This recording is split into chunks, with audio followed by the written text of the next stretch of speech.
Hello and welcome to the data entry tutorial for BSI. In this tutorial, we will be reviewing the different types of data entry batches and completing a data entry add batch. First, we go to the data entry module. From this module, users can create new data entry batches, look at a saved data entry batch, or view previously committed data entry batches. The four different types of batches are add, modify, delete, and change.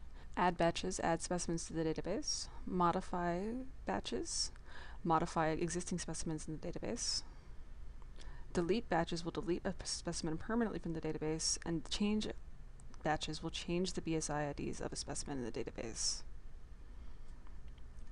Let's create an add batch now. First, press the add button after pressing the new button on the module. This will open the add batch specification dialog. From here, you can set the access level to anyone in the repository or batch owner only. Setting it to batch owner only will only allow you, the user who created the batch, to edit the batch. The requires verification drop-down here has two options, yes or no. Choosing yes will require you to enter an identical data entry batch before this batch will be committed permanently to the database. Here you can also choose a template for your data entry batch. Templates make it easier to enter data by filling in information that you know you will need for every single batch. You can also add an attachment if you want, or fill in a description.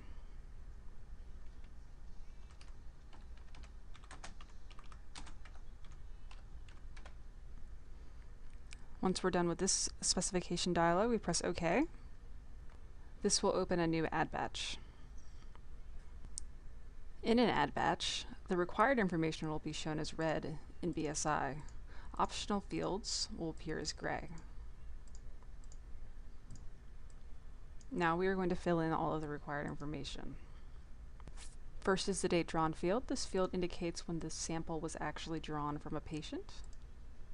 Then the date received field. This field is meant to store the date that the vial or other type of specimen was received at the repository.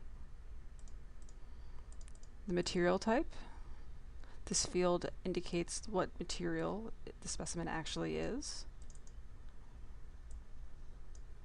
The label status field indicates the condition of the label. Here you can indicate if it's barcoded, corrective, erroneous, if it's illegible, handwritten.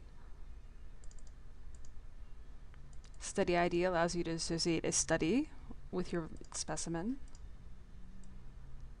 And volume allows you to record the volume of your specimen.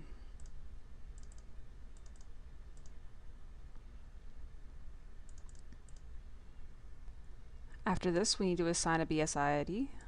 BSI ID is a unique identifier within the BSI system. And to do that, we're going to use the assign BSI IDs. Here we enter the sample ID that we want to use and the starting sequence number. And BSI will find the next available sample ID and sequence number based on the fields that are entered here.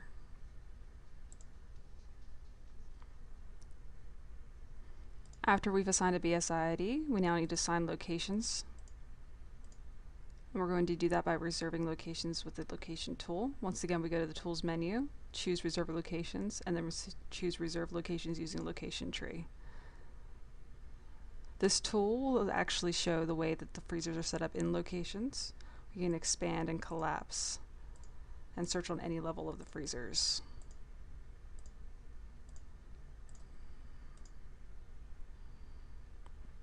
I'm going to choose a box that has available spaces, press next, and then reserve.